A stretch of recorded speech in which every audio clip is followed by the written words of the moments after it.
ప్రజలు అధికారంలో కాంగ్రెస్ పార్టీ ఉన్నప్పటికీ ఇక్కడ కాంగ్రెస్ పార్టీ నుంచి వారు ఇంతకుముందు కూడా కాంగ్రెస్ పార్టీ సర్పంచ్గా మాజీ సర్పంచ్గా కొనసాగారని చెప్పేసి చెప్తా ఉన్నారు. కాంగ్రెస్ పార్టీ నుంచి ఇప్పుడు కూడా అదే మేము మంచి పనులతో అదే మేము అన్ని సౌకర్యాలు మేము గ్రామాన్ని అభివృద్ధి ముందుకు తీసుకెళ్లాలని ఆకాంక్షతో మేము ముందుకెళ్తున్నామని చెప్తా ఉన్నారు. మనతో పాటు ఇక్కడ మాజీ సర్పంచ్ కూడా ఉన్నారు. వారిని కూడా కొన్ని విషయాలు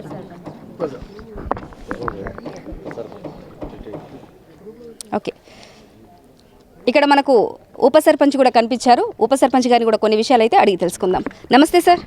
నమస్కారం అండి. ఓకే, మీ పేరు? ప్రవీణ్ కుమార్ గౌడ్ నా పేరు. ఓకే, ప్రవీణ్ కుమార్ గౌడ్. ఇంతకుముందు మీరు ఇక్కడ గత హయాంలో 5 సంవత్సరాలు ఉప సర్పంచ్గా కొనసాగారు. 2006 నుంచి ఉన్నాం మేము. ఓకే, ఆ రోజు మల్లారెడ్డి రంగారెడ్డి గారి నేతృత్వంలో మాకు నిర్మల్ పురస్కార్ అవార్డు కూడా రావడం జరిగింది. రాష్ట్రపతి చేతుల మీదుగా మేము తీసుకున్నాం సర్పంచ్ ఉప సర్పంచ్గా.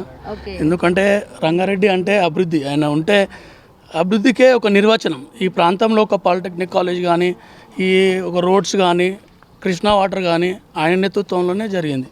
అదేవిధంగా సర్పంచ్ అభ్యర్థి విషయానికి వస్తే ఒక యువకుడు చదువుకున్న వ్యక్తి, MBA చదువుకుంటూ స్వయం కృషితో ఎదిగిండు. అలాంటి వ్యక్తికి అవకాశం ఇవ్వాలి. ఎందుకంటే కష్టం తెలిసిన వానికి ఇస్తేనే ఆ అభివృద్ధి ఏందనేది తెలుస్తుంది. అందుకని అందరం కూడా ఆయన వెంబటే ఉన్నాం. పెళ్లి సౌమ్య రమేష్ గౌడ్ అండి.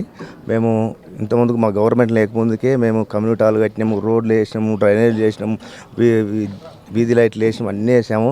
ఇంతకుముందు సర్పంచ్ ఉన్నా కానీ సర్పంచ్ అభ్యర్థికి ఫోన్ చేయకుండా ఎంపీటీసీగా నాకే ప్రతి ఒక్కరు ఫోన్ చేసేది.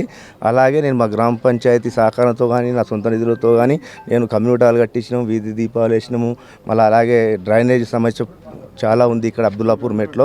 అలాగే మా తమ్ముడు విజయ శ్రీశైలం గౌడ్ గారిని నేను రిక్వెస్ట్ చేసి కూడా నేను నిలబెట్టుకున్నాను. ఎందుకంటే తమ్ముడు మన సమస్యలు ఇలా ఉన్నాయి, ఇవన్నీ మనం తీరిస్తే మన అబ్దుల్లాపూర్ గ్రామ పంచాయతీకి మంచి చేసిన వాళ్ళు అవుతాము అంటే నా తమ్ముడు కూడా నాతో పాటు ముందుకు వచ్చిండు. ఆయన అత్యధికంగా 500 ఓట్ల మెజార్టీ తోటి మేము గెలిపించుకొని మళ్ళీ 17వ తారీఖు సాయంత్రం ఈవినింగ్ 6 o'clock విజయ శ్రీశైలం గెలిపించుకొని మళ్ళీ మీతో సహకరిస్తాం.